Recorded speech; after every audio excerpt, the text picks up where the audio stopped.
অমর একুশে বইমেলায় ঘনিয়ে আসছে শেষের প্রহর। চলতি আসরে মেলার আর বাকি কয়েকটি দিন। বরাবরের মতোই সপ্তাহের কর্মব্যস্ত দিন হিসেবে সোমবার মেলায় পাঠক দর্শনার্থীদের আনাগোনা ছিল তুলনামূলক কম। সন্ধ্যার পর মানুষের আগমন কিছুটা বাড়লেও বিক্রি নিয়ে হতাশ প্রকাশকরা।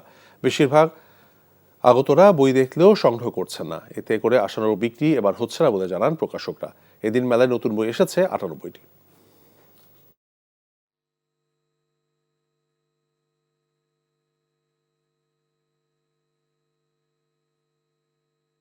তো সেই তাগাদা থেকে এখানে আসলে কবিতাগুলোর মধ্যে মানুষ, প্রকৃতি, প্রযুক্তি, বিজ্ঞানের সঙ্গে যে সমন্বয়, যে মিথস্ক্রিয়া মানুষের সঙ্গে, এই বিষয়গুলো এসছে নানাভাবে। পাশাপাশি হচ্ছে যে এই যে হিউম্যান স্ট্রাগল, মানুষের যে সম্পর্কের জায়গাগুলো, সেগুলো এই কবিতার উপজীব্য বিষয়ে এসছে। মেলার ভিতরে প্রাণের উপস্থিতি একটু কম আছে, ক্রেতা কম আছে, এবং প্রকাশকদের বিক্রয় তুলনামূলকভাবে অনেক অনেক কম।